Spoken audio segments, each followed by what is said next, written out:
All right, so let's get right into it. Today, we're talking about something that drives students everywhere absolutely crazy. How do you get better grades? How do you actually learn more without just chaining yourself to your desk for more hours? We're going to dive into the science of learning smarter. I mean, you've been there, right? You pull that all-nighter. You reread every single chapter. You've highlighted everything in 3 different colors. You feel like you've put in all the work. And then you get to the exam, and the grade, it just doesn't show it. It's so frustrating. But what if the problem isn't how hard you're working, but how you're working? So, here's the trap that so many of us fall into. Psychologists have a name for it: the illusion of confidence. It works like this: the more you just reread or rewatch something, the more familiar it feels. And with that familiarity comes confidence. But here's the really scary part: your actual, real knowledge often hasn't budged at all. You're mistaking feeling comfortable with the material for actually mastering it. This quote from the book Make It Stick just hits the nail on the head. When learning feels super easy, like just gliding your eyes over notes you've already highlighted, it's fleeting. It's temporary. The information never forms those deep, strong connections in your brain. It just washes away with the next tide. So let's break this illusion down. We're going to get to the very heart of the problem, the reason so much of our study time feels like it just goes down the drain. We're talking about the trap of passive study. To really get this, let's frame it like a showdown. A hero versus a villain. In one corner, we have the villain of our story, passive learning. And in the other corner, the hero that's going to come in and save your grades, active learning. And the difference between these two is just night and day. Passive learning is all about letting information just wash over you. Rereading, highlighting, zoning out during a lecture. It feels productive, but it's like trying to catch mist in your hands. Active learning, on the other hand, well, it takes effort. It means you have to do something, recall facts from memory, explain a concept out loud, test yourself. You're not just a spectator anymore. You're the one actually building your own house of knowledge, brick by brick. Okay, so how do we become active learners? How do we actually do this? Well, the great news is that science has basically handed us a toolkit. So let's open it up and look at 3 really powerful research-backed strategies that you can start using, like, today.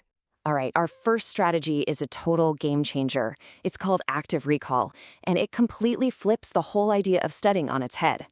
See, we think the goal is just getting information into our brain. But the real work, the real learning, happens when you practice pulling it out. Every single time you successfully retrieve a memory, you're not just checking to see if it's there. You're literally making that memory stronger. We have this idea that tests are just for evaluation, right? They're this stressful thing that happens at the end to judge you. But the research is crystal clear. The act of testing yourself is one of the best ways to learn, period. It forces your brain to get to work, to fire up those neurons and forge the connections that make knowledge actually stick. And the evidence for this is just overwhelming. Take a study from the University of Louisville, for example. They had one group of students just reread material, and another group took short quizzes on it. The result? The students who quizzed themselves didn't just do a little better, they significantly outperformed the rereaders on every single exam. It wasn't even close. So how do you actually do it? It's really simple. You read a chapter, or even just a page, and then you close the book. Try to write down or say out loud everything you can remember. Or, as you're taking notes, make up your own quiz questions. Ask yourself the tough questions like, why is this true? Or how does this connect to last week's topic? And listen, when you get stuck and can't remember something, that's not a failure, that's a victory. You've just found a weak spot, a gap in your knowledge that you now know you need to go back and fix. That's a huge win. Okay, on to our second strategy. And this one is a fantastic way to find out if you really understand something. It's often called the Feynman technique. And the idea is dead simple. Try to teach the concept to somebody else. If you can't explain it in simple terms, you don't really get it yourself, yet. But here's the wild, kind of counterintuitive part. Who benefits the most from this? The teacher. Research shows time and again that students who take the time to teach what they're learning to their classmates consistently perform at the very top of the class. The act of organizing your own thoughts to make them clear for someone else is what cements the knowledge in your own mind. And hey, you don't even need a real person to teach. Just stand up in your room and explain the concept out loud to an imaginary audience. Talk to your dog, your plant, whatever, but pay super close attention to the moments where you pause or stumble or use fuzzy language. Those are the exact points you need to go back and review. Fix your understanding and then try teaching it again, but this time make it even simpler. All right, our final strategy isn't about what you're doing so much as when you're doing it.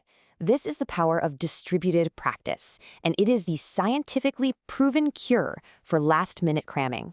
So, instead of one giant, soul-crushing 8-hour study session, you space it out. You study for a bit, then come back to it the next day for a quick review. Then maybe you wait 2 days, then 4, and so on.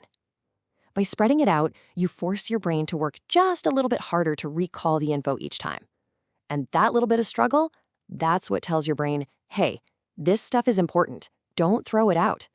It moves knowledge out of fragile short-term memory and into solid long-term storage. Okay, so we have the techniques, we have the toolkit, but to really truly become a super effective learner, we need to go beyond just using these tricks once in a while. We need to build an entire mindset around them, turning them into habits. The master key to this whole mindset is a skill called metacognition. It sounds fancy, but all it really means is thinking about your thinking. The best students don't just study a subject, they study how they study that subject. They're always asking themselves, is what I'm doing right now actually working? What are my weak spots? Is there a better, more efficient way to learn this? And that kind of thinking leads to this amazing set of habits. The smartest students, they schedule study time like it's a doctor's appointment they can't miss. They are ruthless about getting rid of distractions. The phone goes in another room. They stop doing pseudo-studying, that thing where you feel busy but you're not actually learning anything. They focus intensely on one thing at a time. And maybe most importantly, they know why they're learning this. They connect it to a bigger goal, and that's the fuel that keeps them going. So ultimately, if you take away just one thing from all this, let it be this. No one can do the learning for you. A professor can give a great lecture, a book can lay it all out perfectly, but at the end of the day, you are the one who has to build the neural connections inside your own brain. Active learning is just the set of blueprints for that construction project. So in the end, it all comes down to this one simple question. Memorization is fragile. It's that writing in the sand. But understanding is deep, it's strong, and it's something you'll have for good. So the next time you sit down to study, ask yourself, what am I really here to do? And choose to build something that lasts.